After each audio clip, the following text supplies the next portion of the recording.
मुंबई के निकट माता बगलामुखी मंदिर के निर्माण के लिए आपके सहयोग की अपेक्षा रखते हैं।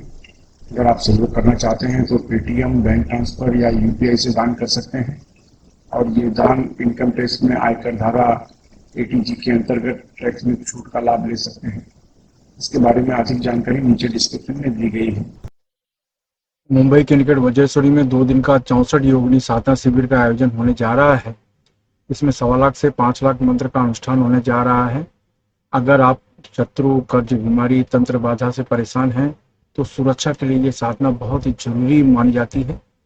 इस साधना के द्वारा आप अपने पूरे परिवार को सुखमय जीवन दे सकते हैं। वहीं पर आप व्यापार, नौकरी और शत्रु से पूरी तरीके से सुरक्षा प्राप्त कर सकते हैं। अगर आप इस रोमांचक साधना को सीखना चाहते हैं तो नीचे डिस्क्रिप्शन में लिंक दिया है, वहां से फॉर्म भर सकते हैं।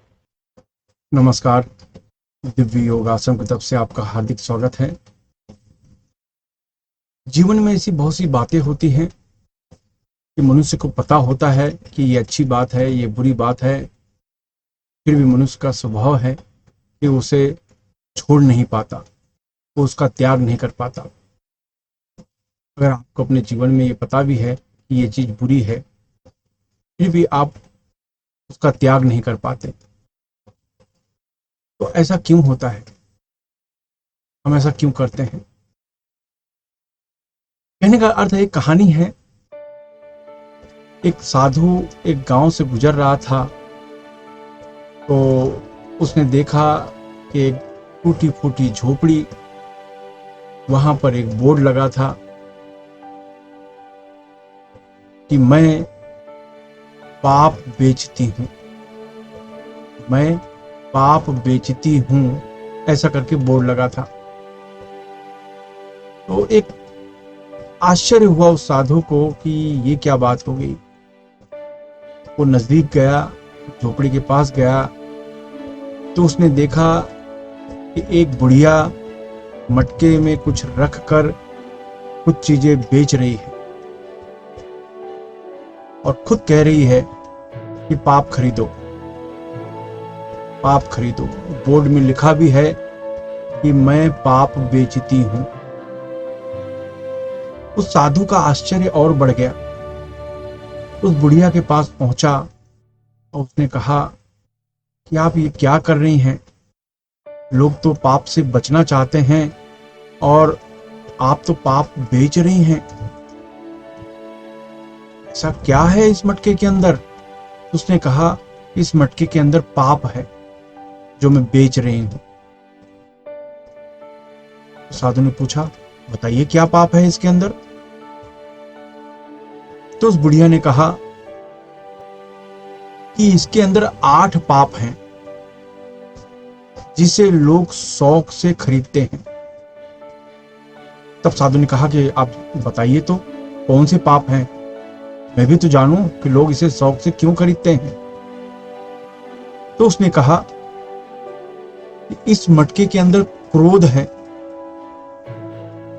दूसरा बुद्धि का नाश है, तीसरा आपके मान सम्मान का नाश है, चौथा स्त्री बच्चों के साथ अत्याचार और अन्याय है, पांचवा चोरी है, छठवा असत्य है, झूठ है, दुराचार है, अत्याचार है, सातवां आपके पुण्य का नाश है। आप जीवन में जो भी अच्छा काम करते हो उसका नाश हो जाता है। और आठवां आपका स्वास्थ्य का नाश है, यानी आपके हेल्थ का नुकसान है। अब ये 8 तरह के पाप का नाम सुनकर उसे और आश्चर्यचकित हुआ कि आपने ये कौन सी बातें याद दिला दी। आप ये तो बताइए इस मटके के अंदर है क्या? तो उसने कहा, इस मटके के अंदर शराब है। जो लोग शौक से आते हैं और शौक से लेकर जाते हैं, मैं उनको कहती हूं कि ये पाप बेच रही हूं। लोग पाप खरीद कर लेकर जाते हैं। साधु को बहुत जबरदस्त आनंद हुआ। उसने महिला की जो समझदारी पर तो वो बहुत ही खुश हो गया। और देखिए जीवन की कितनी बड़ी सच्चाई है कि हमें जीवन में पता है कि ये चीज बुरी है, फिर भी हम उसे छोड़ते नहीं। शराब बुरी चीज है, ड्रग बुरी चीज है, हमें हर चीज पता है। ऐसे नहीं कि आपको किसी ने बताया नहीं। आप सिगरेट पीते हो तो क्या आपको पता नहीं कि सिगरेट पीना बुरी बात है, लेकिन मनुष्य करता है। तो बस आज का कहानी का सार यही था कि हम ऐसी बहुत सी गलतियां करते हैं और जानते भी हैं कि हम गलत हैं, हम गलत कर रहे हैं, हम उसे क्यों नहीं छोड़ते?